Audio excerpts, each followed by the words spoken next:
Hey, everybody. Welcome back to the Comedy Castle podcast. I'm your host, Joel Frangimeni. Going to tell you what's going on this week at Mark Ridley's Comedy Castle and beyond. Yes, beyond this week. But I'm putting the show up on a Thursday. We didn't do one last week. It was Dave Attell week. We'll talk more about Dave Attell weekend because that was an amazing weekend. Before we get into what we got this weekend, we got an interview with Mike Bonner, a Detroit legend, who's actually performing at the club in a couple of weeks. So let's just get through what this week is. As I'm recording this Thursday, the 7th of May, it is Stand Up for Men's Health at 7 p.m. This is in conjunction with Henry Ford Health.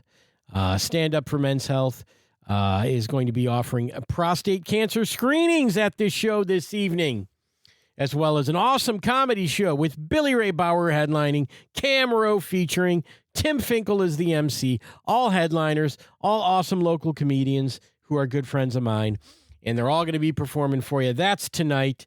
The doors are early. The doors are at 5:30 tonight, and the show's at 7. So get there early. It's an early show, and it's for a great cause. Stand Up for Men's Health. That's tonight, Thursday the 7th. And then starting tomorrow night, May the 8th, Friday night, and Saturday, May 9th, Chad Daniels returns to the club for 4 shows. The usual show times on Friday and Saturday. That's 7:15 and 9:45 on Friday the 8th, 7 p.m. and 9:30 on Saturday the 9th. Tickets are going quick for Chad Daniels shows. I was just clicking around on the maps, and tickets are going. They're still available, but a lot of the good ones, maybe that Late Show Friday might be the one to come and see if you want to sit a little closer to the stage, because he's selling well. Chad was super popular the last time he was in town. He's got a bunch of podcasts, and he's been a nationally known touring comedian, and, 8 comedy albums and all kinds of really fun stuff. Chad Daniels is joining us this week. So come see Chad, okay? Come see Chad. Yeah. All right, let's talk about last weekend with Dave Attell, and then we'll get into our interview with Mike Bonner. I enjoyed talking to Mike. He's an old friend. But if you came out to Dave Attell, it was one of the biggest weekends as I can ever remember at the Comedy Castle.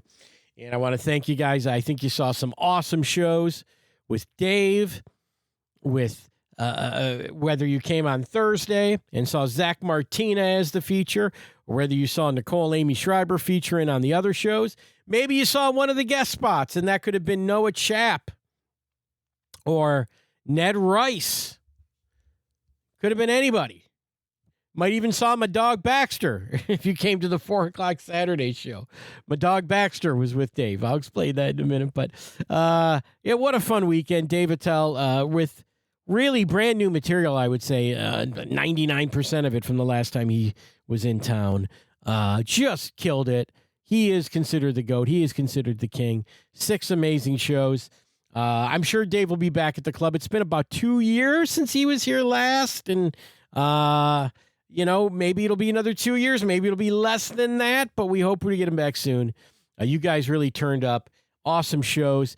Special shout out. I don't know if I mentioned her name. How did I forget? Kate Doré, the MC. My goodness, Kate. That's me applauding for you, but they all applauded for you last weekend, Kate. Kate was one of my students. I'm very proud of her. It was her first emceeing weekend at the Comedy Castle. She's a huge fan of Dave, and it was a really big deal. And she also, she really did a great job, and we'll see more Kate on those weekend shows, I'm sure. She also took care of my dog, Baxter. Dave requested my dog to come in. Listen, I know that sounds weird that my dog was at Dave Attell's show and in the green room and eventually on stage with Dave and the rest of the crew at the end. But Dave said, why don't you bring your dog? Because he had heard about my dogs. My wife called me in the car with Dave as I was driving him around and on the first night of the weekend. And she was said something about the dogs, and Dave said, you should bring your dogs in. I said, okay. So I didn't want to bring in my little dog, Cleo, because she's kind of crazy. She's a Shih Tzu. She's a little wild. She can get loud. I think being in the green room during the show and hearing all the loud laughter would have driven her crazy. She's kind of prone to bark. She's actually a sweetheart, but, I didn't think she could hack it without me in that room. And of course, I'm working, right? I'm seating people. I'm doing what I do at the Comedy Castle. So I couldn't be in the green room, but Kate took care of him, took care of my dog Baxter. And the reason Baxter went is because Baxter is like the sweetest, most caring boy. He is. He would be an awesome therapy dog. He would be an awesome for senior citizens, for sick children. Whatever you got, Baxter would love to sit with you and get stroked and all of that stuff, because Baxter is a sweet boy and he's very calm. And I think he brought a nice a backstage vibe of just chillness. He's so chill. And he was brought out on stage at the end, and I took a million pictures. It was very cute. So shout out to Dave. Shout out to Mark Ridley and everyone at the club for saying, hey, Baxter can come hang out. And he came for a show. And then my wife came, got Baxter out of there. Show business days are over for Bax that day, but maybe he'll be back. I don't know. But it was awesome to see Dave, and I hope he came out and saw an awesome show. He was fantastic. But speaking of awesome shows, we got Mike Bonner in a couple of weeks. Mike is performing at our club here, Comedy Castle, on Memorial Day weekend.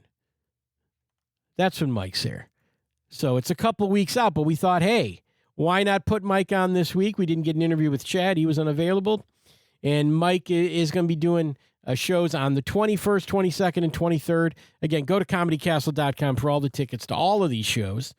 And he's going to tell you what he's done. And you know, just reading the summary, his bio that we've got on there, open for Chris Rock, Aretha Franklin, Patti LaBelle, a million R&B groups. We'll talk about that.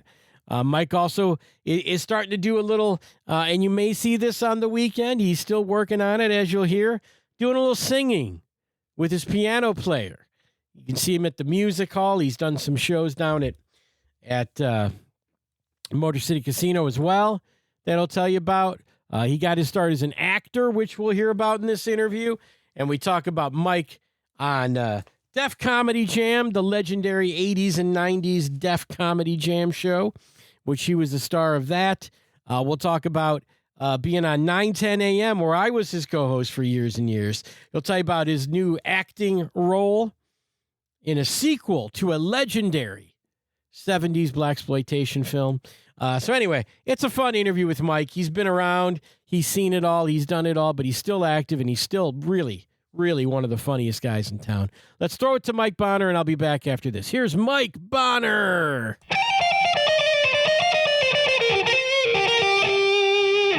Ladies and gentlemen, on the other end of my line, it is a pleasure to talk to my good friend of many years.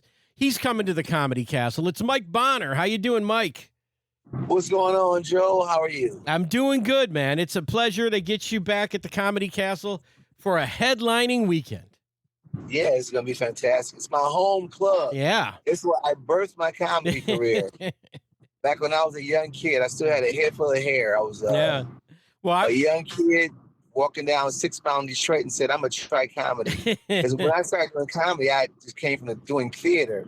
Mm-hmm. And there was no more outlets. I didn't want to do any theater and you know, on a collegiate level. So I was kind of done with doing plays. And I saw Eddie Murphy do Delirious, and that's been ever since. That was it. That's nice, man. Do you remember what year it was you walked into the castle?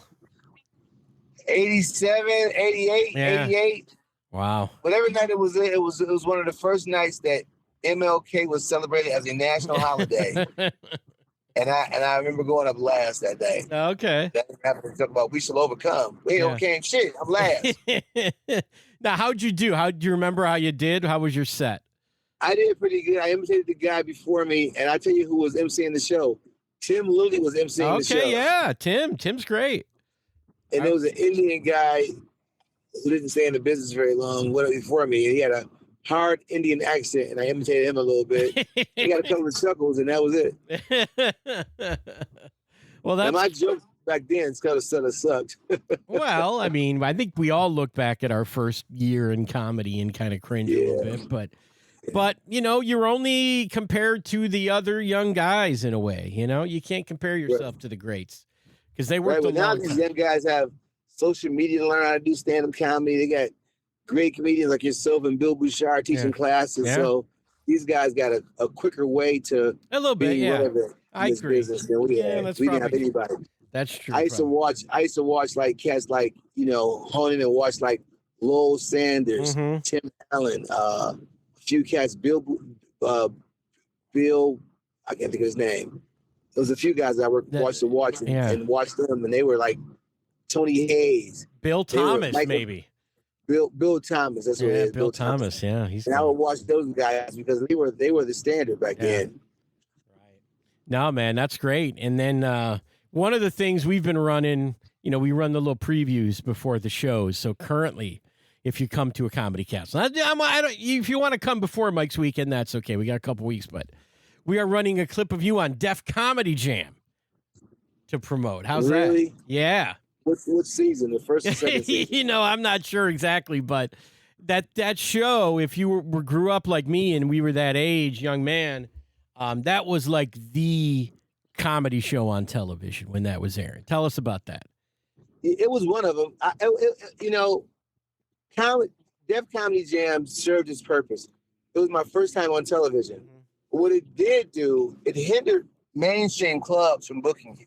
Oh, really? So that was the birth of urban stand-up comedy. Yeah, a lot of mainstream clubs look at a Def Comedy Jam credit as not a liable credit, a viable credit because of it was basically a black show, and they kind of like that was like a death sentence to mainstream comedy. What it did allow me to do is go play a lot of theaters because a lot of the comics weren't getting booked in the comedy clubs.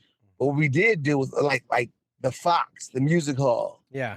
The Opera House, those theater promoters would find and know that it was a ticket selling base.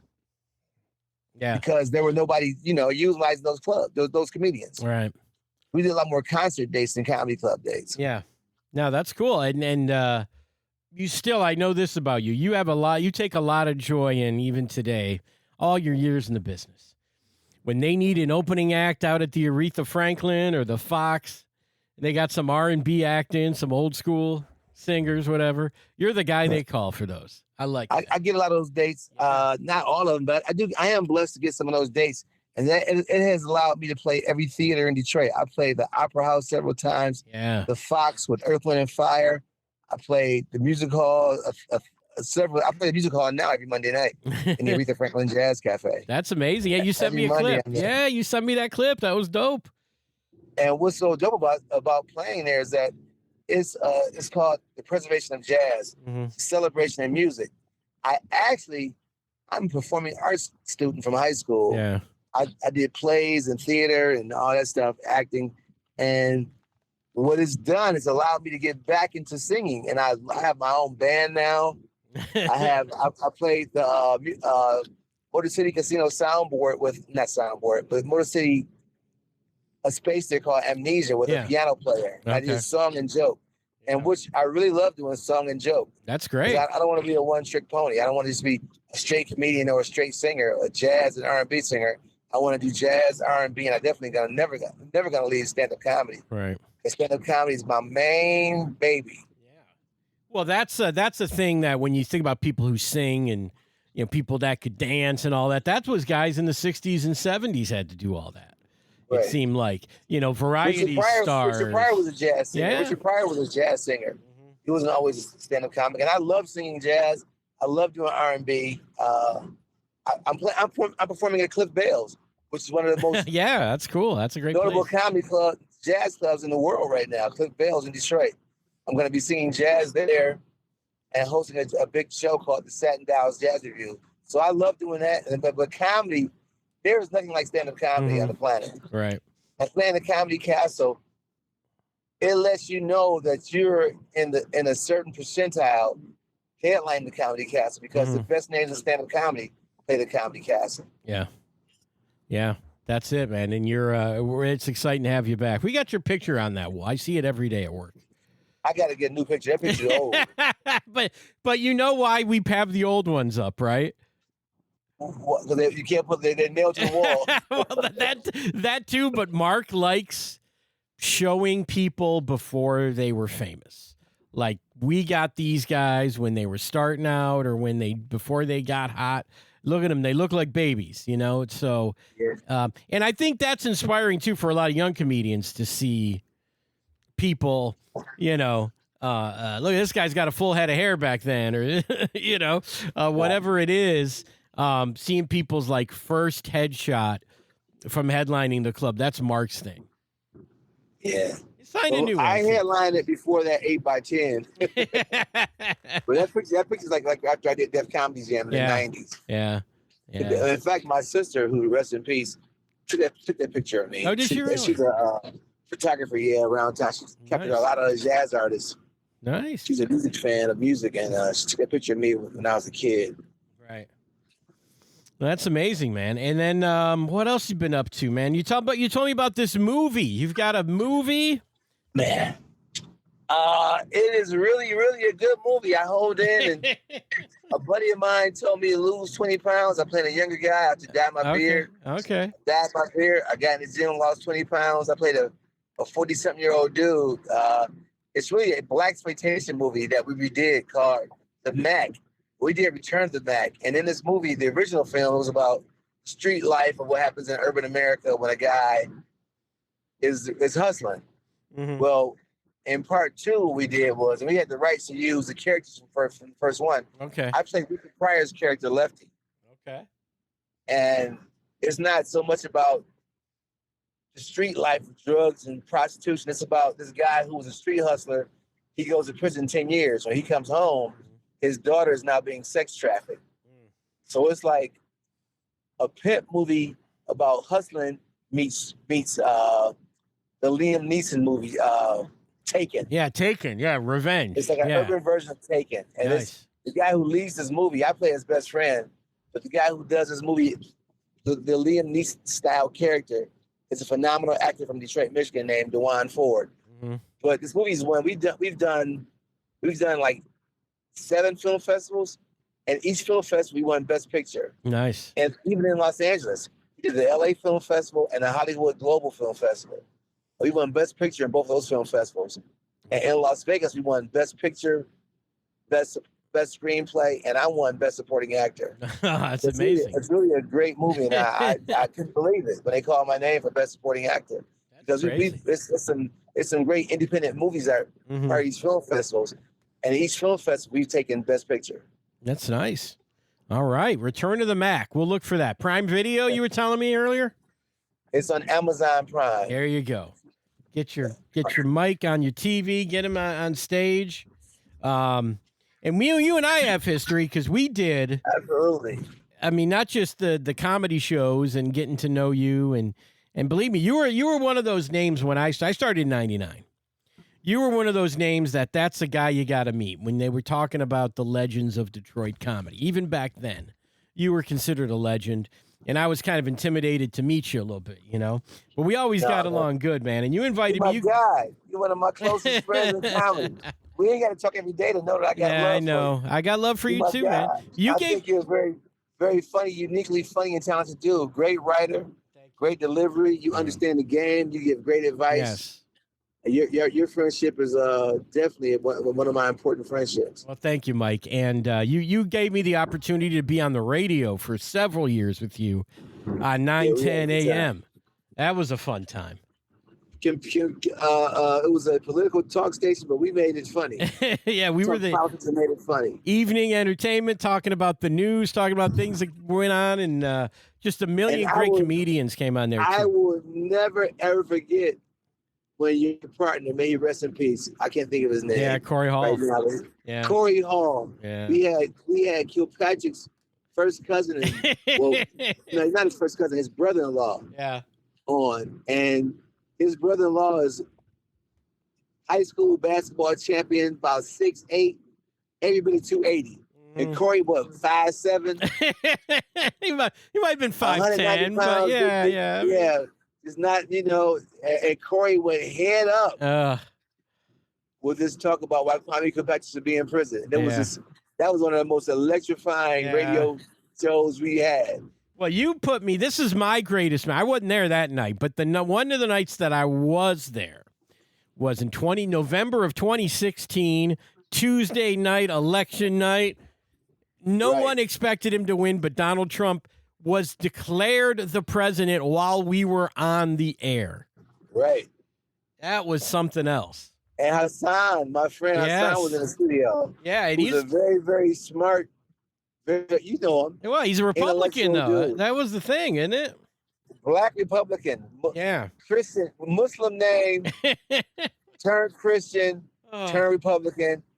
And he was upset that night that Trump had won. Now, but guess what? Now he's a hardcore, extreme Trumper. So much where his political views has ceased several of his friendships. Yeah. From guys who have been friends with him since like maybe 7th, 8th grade, 9th grade. Mm-hmm.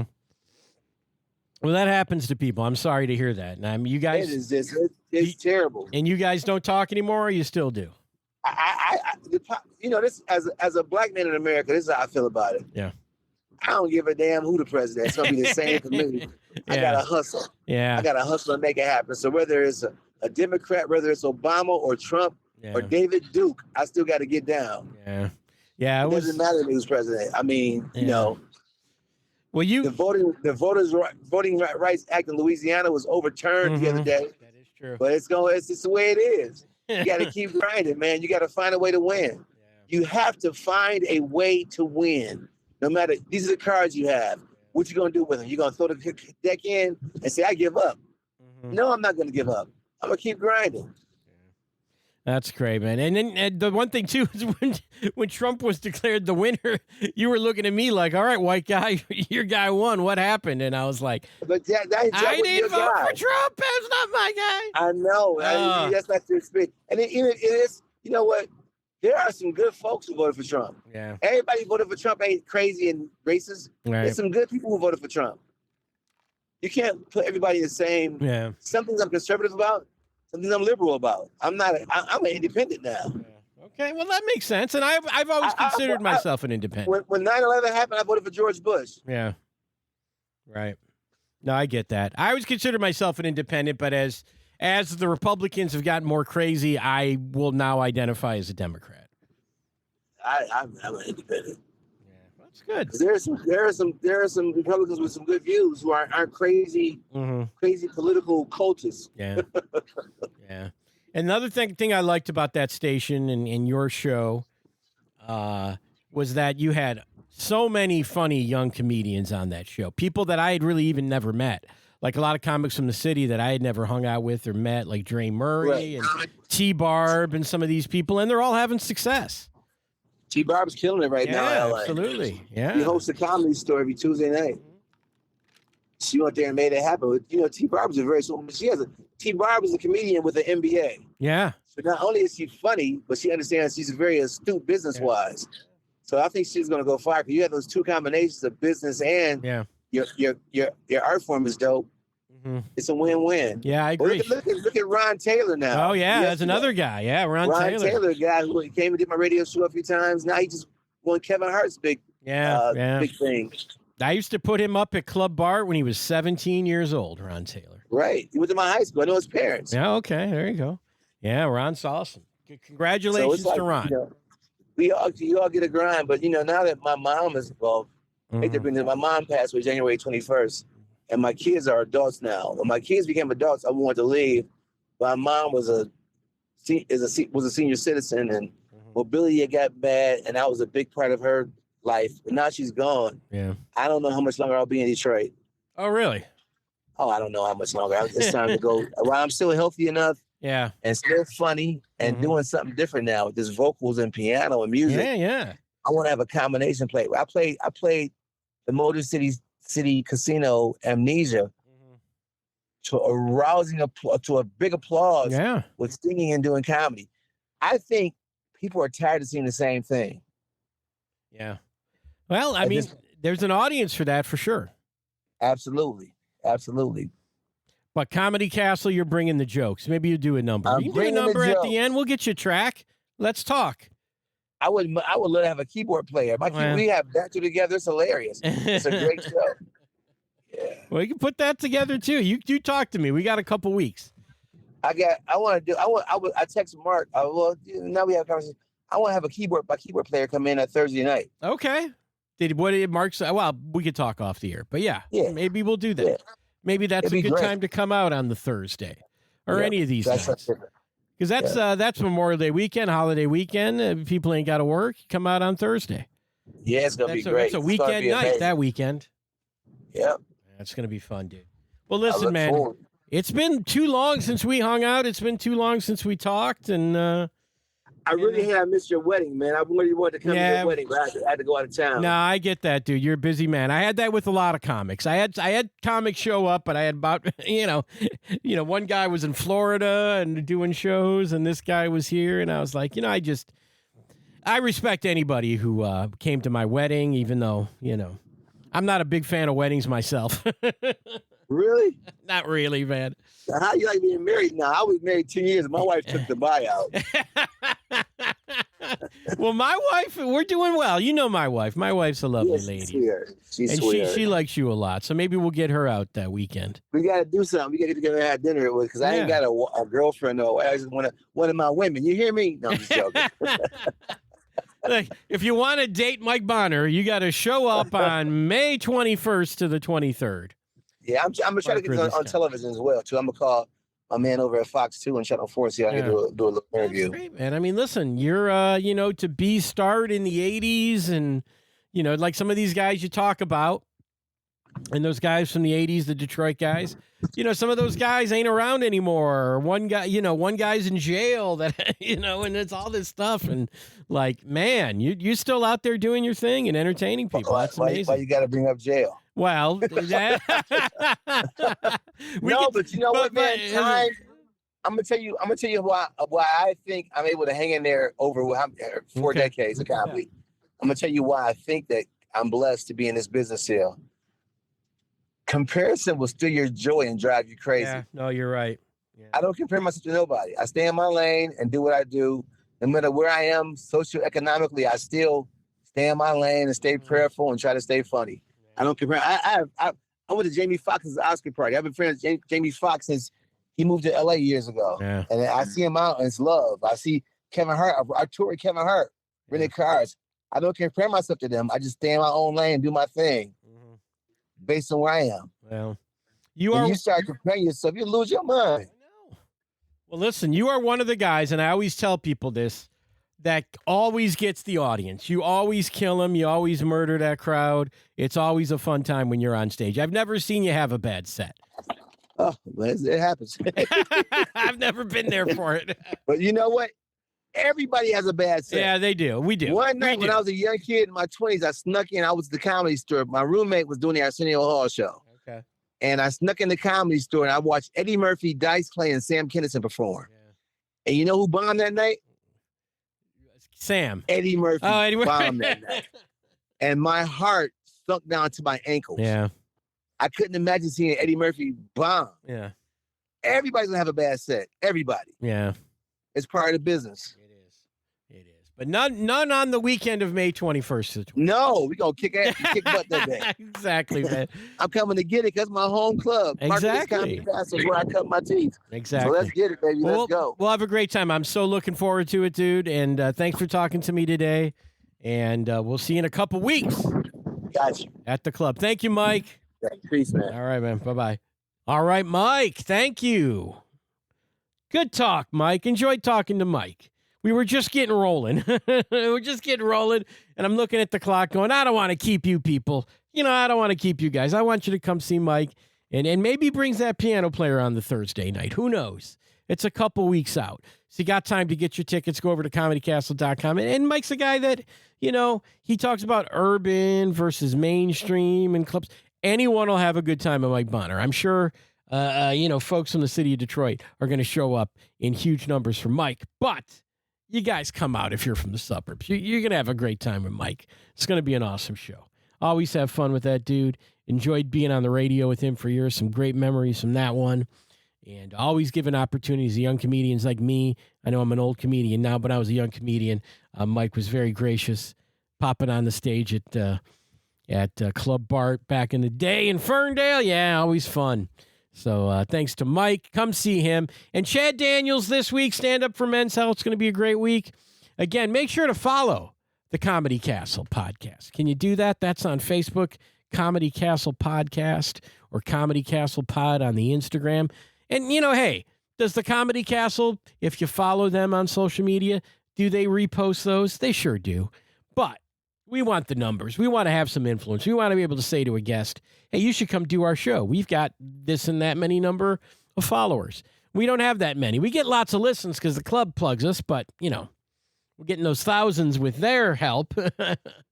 But our organic reach could be higher. We need your help. Add us on social media. That would be great. Remember the comedy classes with Bill Bouchard and myself. My next one starting up, the advanced comedy class. That's on June 13th.